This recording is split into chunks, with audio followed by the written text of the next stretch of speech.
কানাই, তোর কি মনে হয় যে তুই সূর্যদেবকে ডাকবি আর উনি সঙ্গে সঙ্গে তোর সামনে প্রকট হবেন? কানাই, উনি সূর্যদেব, আমাদের দামোদর কাকা নয়। দাদা, কিন্তু আমাদের চেষ্টা তো করা উচিত, তাই না?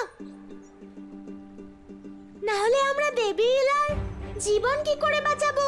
কানাই, যে কাজ করা সম্ভব তার জন্যই চেষ্টা করা উচিত। যে কাজ অসম্ভব তার জন্য চেষ্টা করার অর্থটা কি? আর এটাও তো হতে পারে যে ওই দেবী অন্য কোনো কুণ্ডলের কথা বলছেন। দাদা, যদি গুরুদেব বলেন যে ওই কর্ণকুণ্ডল সূর্যদেবের সঙ্গে সম্পর্কিত, তাহলে এতে সংশয়ের কি আছে? কানাই, কর্ণকুণ্ডল নিয়ে আমার কোনো সংশয় নেই, বরং তা প্রাপ্ত করা নিয়ে সংশয় আছে। দাদা, যখন একটা ছোট্ট পাখি ডানা মেলে ওড়ার চেষ্টা করে তখন সে অনেকবার পড়ে যায়, কিন্তু তাও সে চেষ্টা করতেই থাকে। সে চেষ্টা করা কখনোই ছাড়ে না। তাই আমাদেরও সব সময় চেষ্টা করা উচিত। কানাই, আমার খিদে পেয়েছে, আমি ভোজন করে আসছি, ততক্ষণ তুই চেষ্টা কর। অনুমতি দিন গুরুদেব। ওই নারীকে রক্ষার জন্য আমাকে ওই কর্ণকুণ্ডল খুঁজে পেতেই হবে, আর তার জন্য আমায় সূর্যদেবকে আহ্বান জানাতে হবে। হে গুরুদেব, আমাকে আশীর্বাদ করুন যাতে আমি কর্ণকুণ্ডল খুঁজে বের করতে পারি। কল্যাণ হোক।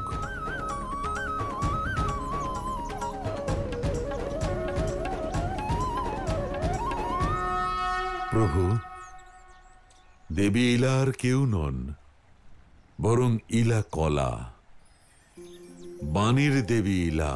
এই কলা আপনাকে ধারণ করতে হবে, কিন্তু এই কলা ধারণ করবার জন্যে আপনাকে কঠিন পরীক্ষায় উত্তীর্ণ হতে হবে।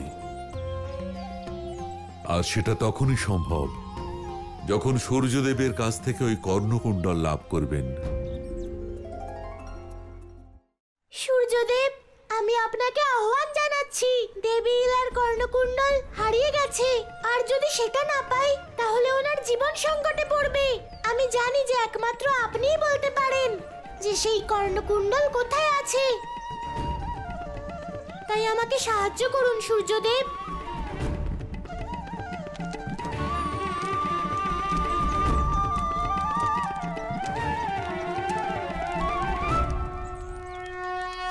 হে সূর্যদেব, আমি আপনাকে আহ্বান জানাচ্ছি, আমার আহ্বান স্বীকার করুন সূর্যদেব।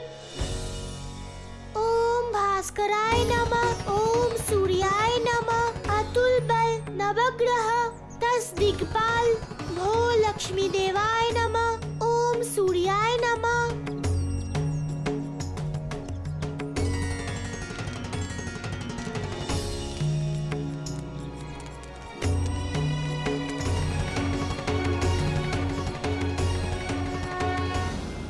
নারায়ণ নারায়ণ। প্রভু, এই কর্ণকুণ্ডলের রহস্য কি? এতে এমন কি শক্তি রয়েছে প্রভু, যা একদিকে দেবী ইলার প্রাণ রক্ষা করতে পারবে আর অন্যদিকে কর্ণাসুরের মতো মহাবলীর বিনাশও? দেবর্ষি, এই কর্ণকুণ্ডলের শক্তি অসাধারণ, কারণ এই সংসার তথা সৌরমণ্ডলের সর্বাধিক তাপের উৎস হলেন সূর্যদেব, আর সূর্যদেবেরই অংশই কর্ণকুণ্ডল, আর সূর্যদেবের শক্তি আছে এই কর্ণকুণ্ডলের মধ্যে। সূর্যদেবের প্রতিনিধি এই কর্ণকুণ্ডল, তাই সংসারে এই কর্ণকুণ্ডলের শক্তির সম্মুখীন কেউই হতে পারে না দেবর্ষি। নারায়ণ নারায়ণ। কিন্তু প্রভু, এই কর্ণকুণ্ডল অস্তিত্বতে এলো কি করে? দেবর্ষি, এটা সেই সময়ের কথা যখন সৃষ্টির সূচনা হয়েছিল, আর সূর্যদেবের মধ্যে এমন তেজ ছিল যে সংসারের সব বনস্পতি এবং জীবজন্তু সকলেই সূর্যদেবের তাপে কষ্ট পাচ্ছিল। সূর্যদেবের তেজ আর তাপের আধিক্যে চারিদিকে ত্রাহি ত্রাহি রব উঠেছিল। নারায়ণ নারায়ণ। তারপরে কি হলো প্রভু? দেবর্ষি, একদিকে তো সূর্যদেব তার তাপে জীবজগৎকে ঝলসে দিচ্ছিলেন। আবার অপরদিকে সূর্যদেবকে ছাড়া এই সৃষ্টির অস্তিত্ব কল্পনা করাও সম্ভব নয়। তখন এই জটিল সমস্যা থেকে উদ্ধার পাওয়ার জন্য সব দেবতারা বিশ্বকর্মার কাছে প্রার্থনা জানান, আর বিশ্বকর্মা তার শক্তির দ্বারা সূর্যের তাপকে কম করে দিলেন।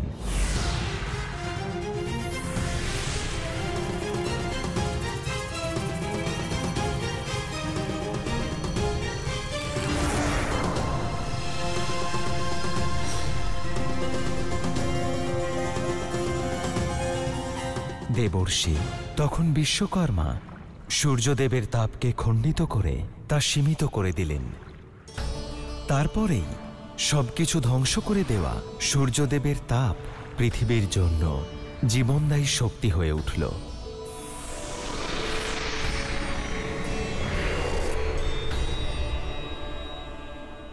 নারায়ণ নারায়ণ। কিন্তু প্রভু, সূর্যদেবের অত্যাধিক তাপের কি হলো, যা বিশ্বকর্মা দেব ওনার থেকে আলাদা করে দিয়েছিলেন? দেবর্ষি বিশ্বকর্মা সূর্যদেবের সেই তাপ দিয়ে এক কর্ণকুণ্ডল নির্মাণ করেন।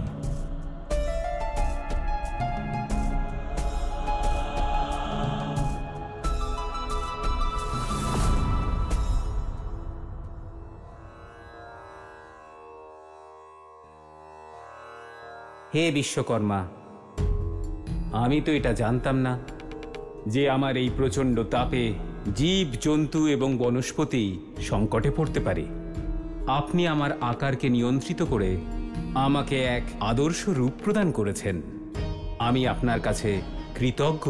হে সূর্যদেব, আপনার তাপ দ্বারা নির্মিত এই কুণ্ডলের ভিতর এত তেজ রয়েছে যে কোনো দেবতা, অসুর বা মানুষ আপনার আশীর্বাদ ছাড়া এটা ধারণ করতে পারবে না। কেউ যাতে এই কর্ণকুণ্ডলের অপব্যবহার নিজের স্বার্থ সিদ্ধির জন্য না করতে পারে, সেই জন্য এটা আপনি ধারণ করুন, যাতে সঠিক সময় এলে সংসারের মঙ্গলের জন্য এই কর্ণকুণ্ডলের ব্যবহার আপনি করতে পারেন। আপনার যেমন ইচ্ছা।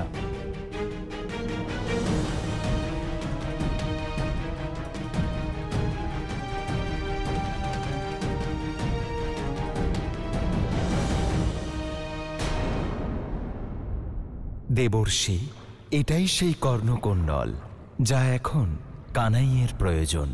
নারায়ণ নারায়ণ। তাহলে তো প্রভু পরম অবতার শ্রীকৃষ্ণ খুব শীঘ্রই কর্ণকুণ্ডল লাভ করবে। দেখুন না প্রভু, কানাই কত শ্রদ্ধার ভালোবাসার সঙ্গে সূর্যদেবকে ডাকছে। আর কানাই কাউকে ডাকলে সে আসবে না, এমনটা তো সম্ভব নয়, তাই না প্রভু?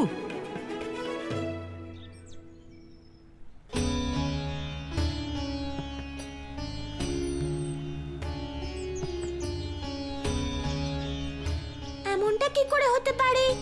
আমি এত মন দিয়ে আর ভক্তি ভরে ডাকার পরেও সূর্যদেব প্রকট হলেন না। এমনটা কি করে হতে পারে? যদি সূর্যদেব না প্রকট হন, তাহলে আমাকে ওই কর্ণকুণ্ডলের সন্ধান কে বলবে? আমি কি করে পাবো ওই কর্ণকুণ্ডল? আমি কি করে বাঁচাবো দেবীলার জীবন? আমার মন এত অশান্ত আর ব্যাকুল কেন হচ্ছে? এমন মনে হচ্ছে যেন কোনো বড় অনর্থ ঘটতে চলেছে। বৃন্দাবনবাসীদের উপর আবার কোনো সংকট আসেনি তো? পুত্র, এই সেই ৮ অসুর যারা ওই অষ্টলক্ষ্মীর ৮ রূপকে বিনাশ করবে। তখন ওই কৃষ্ণ কিছুতেই আর ওই অষ্টলক্ষ্মীকে ধারণ করতে পারবে না।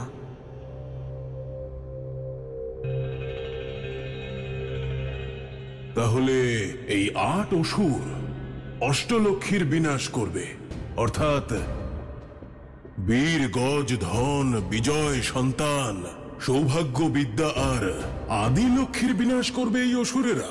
কেন পুত্র, তোমার কোনো সন্দেহ আছে? সন্দেহ নয় মা, আসলে কি বলুন তো, এখন আর আমি কারোর উপর অতি বিশ্বাস করি না।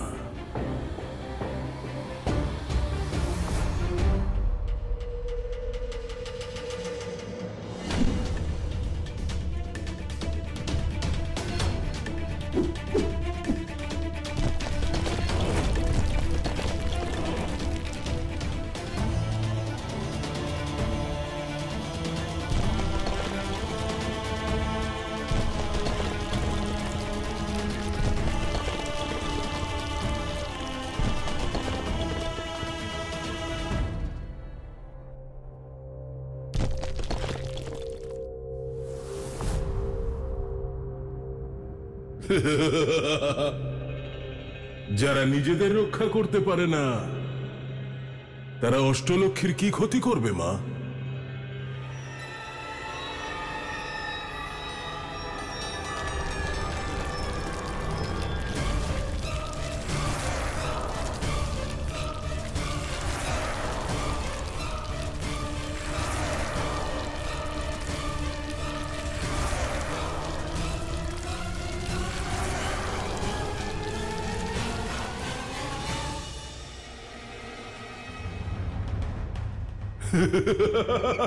কি পুত্র,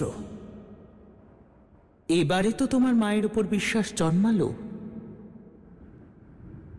এরা কোনো সাধারণ অসুর নয়, এরা সকলে প্রত্যেকটা যুগ দেখেছে। এরা নিজেদের সময়কালে লক্ষ্মীর শত্রু ছিল আর আজও আছে। আর যে কর্ণাসুরকে আমি বৃন্দাবনে পাঠিয়েছি সে এই অসুরদের একজন। এই হলো কর্ণাসুর।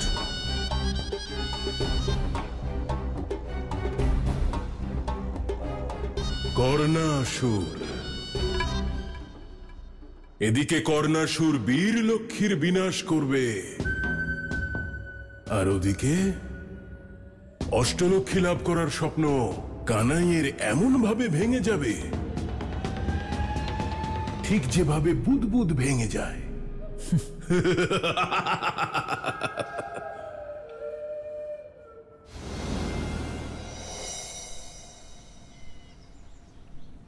আমি বৃন্দাবনের গোয়ালা নিয়ে এসেছি যমুনার জল। আমি বৃন্দাবনের গোয়ালা নিয়ে আরে দামোদর দাদা, একটু এদিকে আসবেন।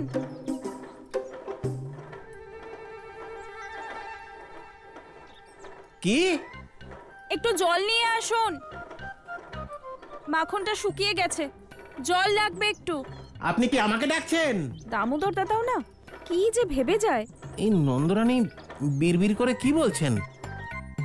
এদিকে একটু আসুন। নন্দরানীর হলোটা কি? কেবল হাত আর ঠোঁট নড়ছে, কিন্তু কিছুই শোনা যাচ্ছে না। আবার এমনটা নয় তো যে নন্দরানী মৌনব্রত ধারণ করেছেন। নন্দরানী, আপনি আমাকে ডাকছেন নাকি? দামোদর দাদা মনে মনে কি কথা বলছে? একেই ভুলো মন, আবার কথা বলতে ভুলে গেল না তো। দামোদর দাদা এদিকে আসুন। হ্যাঁ নন্দরানী, হ্যাঁ আসছি। আমি কি কালা হয়ে গেছি নাকি? আমি সব শুনতে পাই। এইগুলো রেখে আসছি। আরে আরে আরে দামোদর দাদা, হাঁড়ি রাখতে হবে না, হাঁড়ি আমার লাগবে। কি হলোটা কি আমার? আমি কি সত্যি কালা হয়ে গেলাম নাকি? নন্দরানীর কোনো কথা আমি শুনতে পাচ্ছি না কেন? আরে এই ভুলে যাওয়ার রোগ সারলো না, তার মধ্যে কানের সমস্যা দেখা দিল। আমার মনে হয় নন্দরানী কিছু বলছেন না। আরে দামোদর দাদা, জল জল শেষ হয়ে গেছে, জল লাগবে। কি? সব পাত্রের মধ্যে জল ভরে দেব? সেটাই তো করছি আমি। জল শেষ হয়ে গেছে, জল শেষ হয়ে গেছে। জল ফেলে দেব? এসব কি বলছেন নন্দরানী? জল ফেলে দিতে বলছেন? আরে এত কষ্ট করে আমি গিয়ে যমুনা থেকে জল ভরে নিয়ে এলাম, তা কি করে ফেলে দেব? নন্দরানীর কি এই জল অপরিষ্কার মনে হচ্ছে? কিন্তু আমি তো যমুনা থেকে পরিষ্কার জলই আনলাম। তাও একবার দেখে নি, জলে কিছু পড়েনি তো? না তো, জল তো পরিষ্কারই আছে। আরে জলের দিকে তাকিয়ে আছেন কেন? জলটা এখানে নিয়ে আসুন। জল শেষ হয়ে গেছে, বুঝতে পারছেন না কেন? আরে নন্দরানী, জল তো পরিষ্কারই আছে, তাহলে ফেলে দিতে বলছেন কেন? ঠিক আছে, আপনি যখন এত করে বলছেন তখন আমি দুটো পাত্রেরই জল ফেলে দিচ্ছি।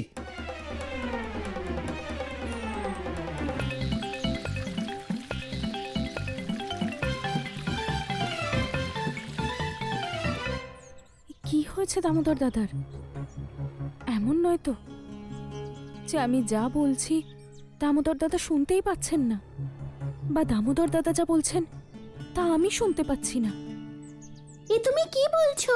পুরো বৃন্দাবন কালা হয়ে গেছে, কেউ কিচ্ছু শুনতে পাচ্ছে না। হ্যাঁ রাধামা, এটা সম্ভব হতে পারে কাকা যে একসঙ্গে পুরো বৃন্দাবন কালা হয়ে গেছে? কারণটা তো আমি জানি না রাধামা, কিন্তু এটাই সত্যি। এটা খুব বড় একটা সংকট। আরে কাকা, কোনো সংকট নয়, সব ঠিক হয়ে যাবে। রাধামা, তোমার যা ভাবার ভাবো, কিন্তু এখন আমাদের তাড়াতাড়ি বৃন্দাবনে পৌঁছতে হবে। হ্যাঁ চলো কাকা। চলো। হে সূর্যদেব, আপনি সংসারকে প্রাণ শক্তি দেন, আপনি সংসারের রক্ষক, তাহলে কি আপনি দেবী ইলার রক্ষা করবেন না? আজ আপনি আপনার দায়িত্ব থেকে সরে যেতে পারেন না সূর্যদেব, আপনাকে দেবী ইলার রক্ষার জন্য আসতেই হবে সূর্যদেব। দেবরাজ, যদি আজ সূর্যদেব না আসেন তাহলে অনর্থ হয়ে যাবে। 16 কলায় পারদর্শী হওয়ার ওনার এই যাত্রা অসম্পূর্ণ থেকে যাবে। আপনি সঠিক বলেছেন দেব। কানাইয়ের থেমে যাওয়ার অর্থ হল কংসের অধর্মের বৃদ্ধি, তাই সূর্যদেবকে আসতেই হবে। ইন্দ্রদেব, আমরা সমস্ত দেবতা গিয়ে সূর্যদেবকে অনুরোধ করি।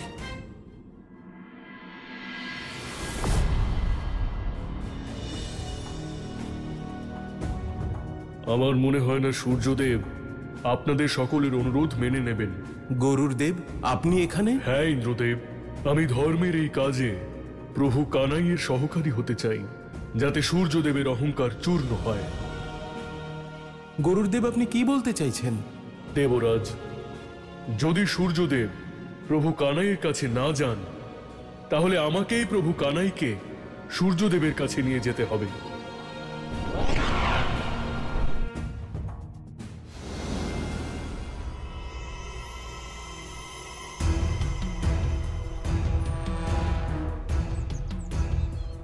অসুররাজ, আমি বৃন্দাবনবাসীদের শ্রবণ শক্তি ছিনিয়ে নিয়েছি। এখন এরা আর একে অন্যের কথা শুনতে পাবে না। সবাই একেবারে কালা হয়ে গেছে।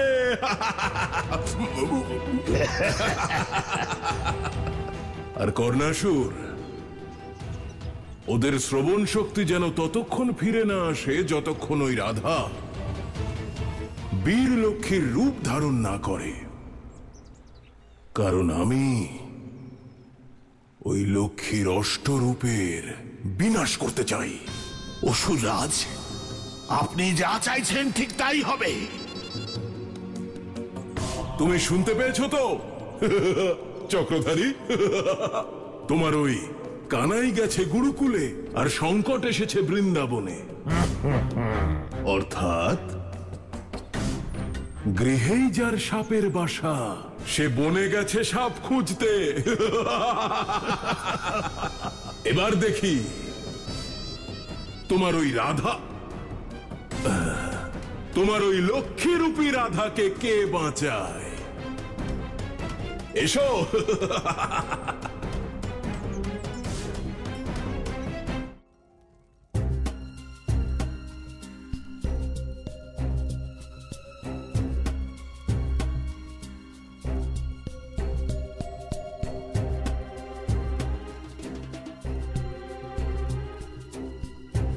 দানব মাতা দানু চিন্তিত।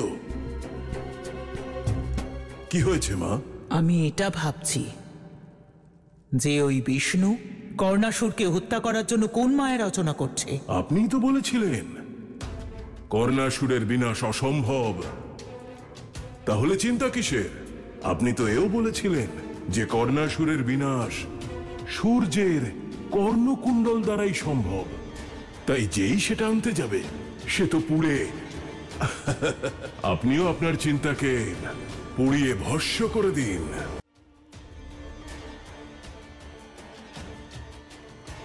ওই কানাইয়ের পক্ষে কিছুই অসম্ভব নয়। কানাইয়ের পক্ষে কিছুই অসম্ভব নয়, সত্য বলেছেন। কিন্তু ওই কানাই এখন কোথায়? এখন তো আছে উজ্জয়িনীতে নিজের গুরুর আশ্রমে শিক্ষা লাভ করতে ব্যস্ত। আর যতক্ষণে ওই সংবাদ পাবে ততক্ষণে রাধা আর বীর লক্ষ্মীর ভবলীলা সাঙ্গ হয়ে যাবে। সূর্যদেব, ধর্মের সাহায্য না করে আপনি অধর্মকে সাহায্য করছেন, এটা উচিত নয় সূর্যদেব।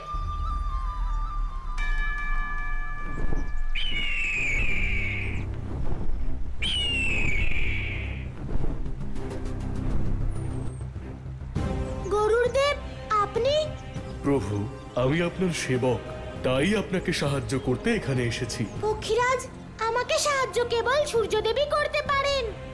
প্রভু, সূর্যদেব বড় অহংকারী হয়ে গেছেন। নিজের তেজ নিয়ে ওনার বড় অহংকার, সেই কারণে আপনি যতই ডাকুন উনি আসবেন না। গরুড়দেব, যে কোনো দেবতার অহংকার তার পতনের কারণ হয়ে দাঁড়ায়। আর যখন সংসারের মঙ্গলের প্রশ্ন ওঠে, তখন আমি সূর্যদেবেরও অহংকার ভাঙতে পারি। আপনি সত্য বলেছেন প্রভু। সূর্যদেবের অহংকার চূর্ণ করার জন্য আপনাকে স্বয়ং ওনার কাছে যেতে হবে। কিন্তু পক্ষীরাজ, আমি সূর্যদেবের কাছে যাব কি করে? প্রভু, আমি নিয়ে যাব আপনাকে সূর্যদেবের কাছে। যে আপনার অনুরোধে সাড়া দেয় না, যে আপনার কাজে সাহায্য করে না, সেই সূর্যদেবের অহংকার চূর্ণ হওয়া উচিত। চলুন প্রভু।